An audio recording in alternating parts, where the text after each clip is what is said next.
유명한 소설가 어빙 스토어는 역사적으로 가장 매력적인 인물 그 몇 사람, 즉 반 고호나 아니면 에브람 링컨 같은 사람을 연구를 해서 소설화했습니다.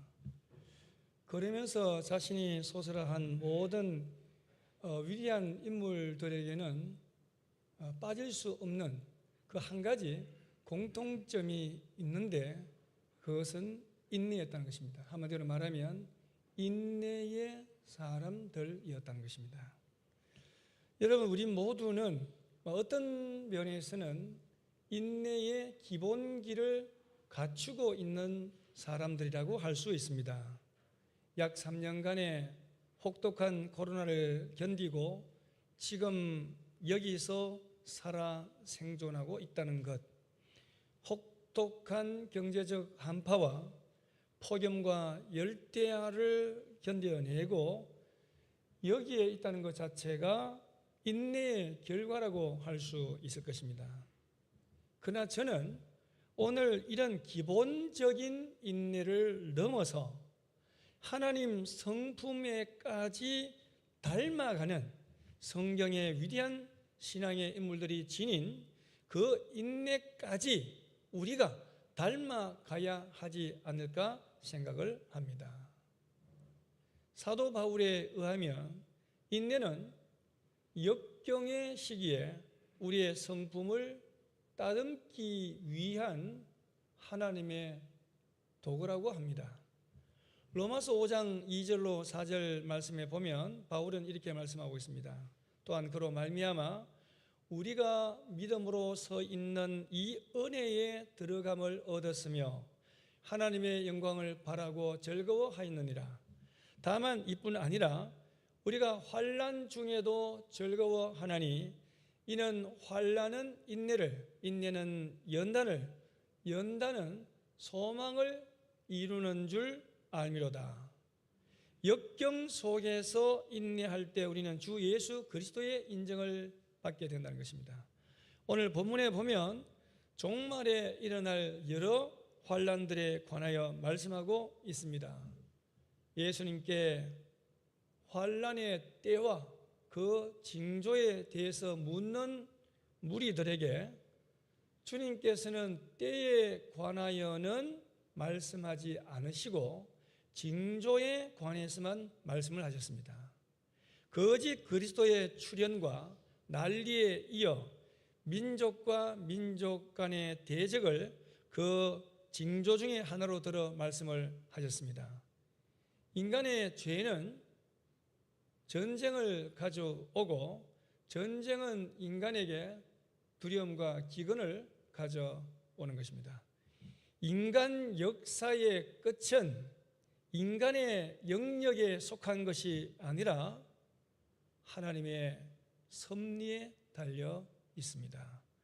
예수님께서는 종말에 임박하여 있을 여러 가지 일들을 징조로 가르쳐 주시면서 그것에 요동하여 미혹을 받지 않도록 경고의 말씀을 주신 것입니다.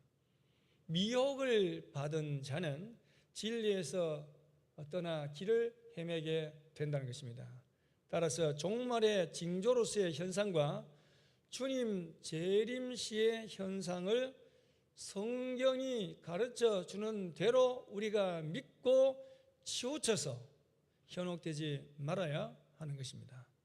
인류의 종말이 가까운 징조로 예수님께서 말씀해 주신 것이 있습니다. 10절로 11절 말씀입니다. 또 이르시되 민족이 민족을, 나라가 나라를 대적하여 일어나겠고 곳곳에 큰 지진과 기근과 전염병이 있겠고 또 무서운 일과 하늘로부터 큰 징조들이 있으리라. 이렇게 말씀하고 있습니다. 하나님의 형상을 상실한 인간은 국가의 유익을 도모하기 위해서 귀중한 생명을 무참히 빼앗아가며 전쟁을 일으키곤 합니다. 남을 죽이는 것도 자신이 죽는 것도 두려워하지 않는 세상이 되어가고 있습니다. 또 종말의 때가 되면 지진과 기근과 전염병이 있겠고 또 무서운 일과 하늘로부터 큰 징조가 있을 것을 말씀하고 있습니다. 지진과 기근과 전염병은 종말의 징조 중에 하나로 자연계의 이변을 말하고 있습니다. 그때에 처처의 지진이 있어 수많은 생명과 재산을 순식간에 삼켜버릴 것이고, 기근으로 많은 사람이 식량이 없어 굶주림과 고생과 소란으로 죽어가며 각종 자원의 고갈이 심화되어 갈 것입니다. 이 모든 것은 장래에 임할 지옥 형벌의 시작이라고 할 수 있습니다. 그러나 우리는 우주적인 재앙으로 임하는 자연계의 이변인 지진이나 기근이나 전염병을 통한 종말만을 염두에 둘 것이 아니라 언제 임할지 모르는 개인적인 종말을 위해서도 늘 준비하고 깨어 있어야 합니다.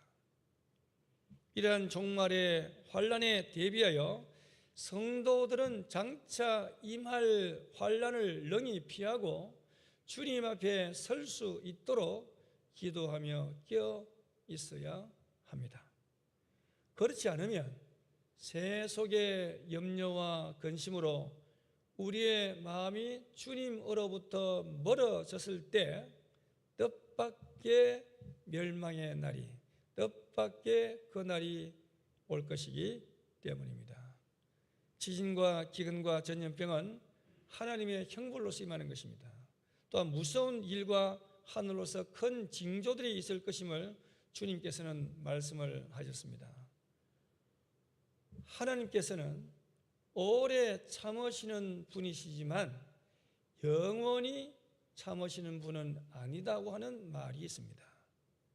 불순종의 자녀들은 하나님께서 참으시는 중에 돌이켜 회개하지 않으면 진노하시는 하나님께 형벌을 받을 수밖에 없습니다. 오늘도 계속해서 부르시는 그리스도의 사랑의 초청을 거부하면 최후의 심판이 있을지도 모릅니다.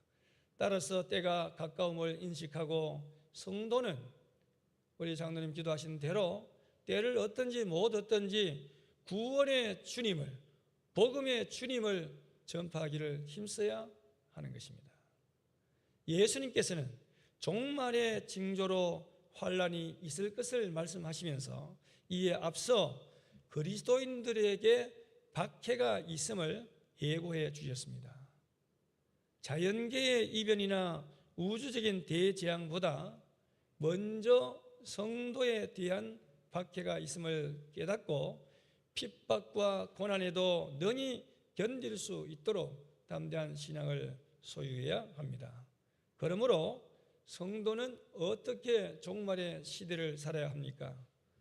주님의 이름 때문에 받는 핍박이므로 기도하며 도리어 기뻐함으로 인내하면서 하나님께 영광을 돌려야 하는 것입니다. 본문 12절로 18절 말씀을 다시 한번 보시기 바랍니다. 이 모든 일전에 내 이름으로 말미암아 너에게 손을 대어 박해하며 회당과 옥에 넘겨주며 임금들과 집권자들 앞에 끌어가려니와 이 일이 도리어 너희에게 증거가 되리라. 그러면 너희는 변명할 것을 미리 궁리하지 않도록 명심하라. 내가 너희의 모든 대적이 능히 대항하거나 변박할 수 없는 구변과 지혜를 너희에게 주리라. 심지어 부모와 형제와 친척과 벗이 너희를 넘겨주어 너희 중에 몇을 죽이게 하겠고 또 너희가 내 이름으로 말미암아 모든 사람에게 미움을 받을 것이나 너희 머리털 하나도 상하지 아니하리라. 아멘. 그렇게 말씀하고 있습니다. 교회 사적으로 그리스도인들에 대한 박해는 새로운 선교의 장을 활짝 열었습니다. 흩어진 그리스도인들이 가는 곳마다 성령의 인도하심으로 교회를 세우게 되었습니다. 예루살렘 교회에 대한 핍박은 복음이 그 유대인의 장벽을 넘어서 이방인의 세계로 뻗어나가는 기폭제가 되었습니다. 다른 어떤 일보다도 신자들에게 필요한 것은 박해와 고난에 대한 각오입니다. 하나님께서는 박해 중에서도 우리가 잘 대처할 수 있도록 도우시고 우리를 지켜주심으로 염려할 것이 없습니다. 본문 14절에 보면 주님께서는 재난의 때에 그리스도인들이 받을 환난과 핍박을 말씀하시며 그것으로 인하여 미리 변명할 것을 연구하지 말라고 가르쳐 주셨습니다. 그것은 성령을 통해 대적자에게 답변할 좋은 말솜씨와 지혜를 주실 것이기 때문입니다. 따라서 환난과 핍박 중에도 소망을 품고 인내하며 신앙을 지켜야 하는 것입니다. 그러기 위해서는 전적으로 하나님만을 의지해야 합니다. 인간의 육신만이 아니라 영혼까지도 좌우하시는 하나님을 두려워해야 합니다. 하나님을 전적으로 의지하고 바라는 자에게 하나님은 역사하시고 갈 길을 인도하시고 성령을 통해서 가르쳐 주십니다. 여러분 한번 따라하시기 바랍니다. 인간을 의지하는 자는 인간으로 인하여 함께 멸망할 수밖에 없으나 하나님을 의지하는 자는 멸망 가운데서도 구하심을 받을 수 있다. 아멘. 하나님을 의지하는 백성은 그리스도 안에서 어려움에 대처할 힘을 얻으며 결국에는 승리할 수 있습니다.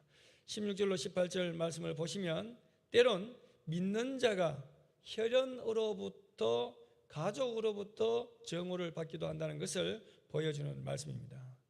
가정은 하나님께서 세워주신 기관입니다. 그런데 신자가 당하는 외부의 핍박은 그에게만 아니라 가족 전체에 미치게 된다는 것입니다.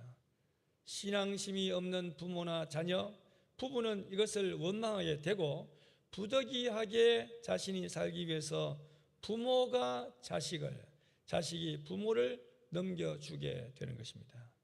이것은 핍박 중 가장 잔인한 것이지만 예수의 이름으로 인한 것이니 기뻐해야 한다는 것입니다.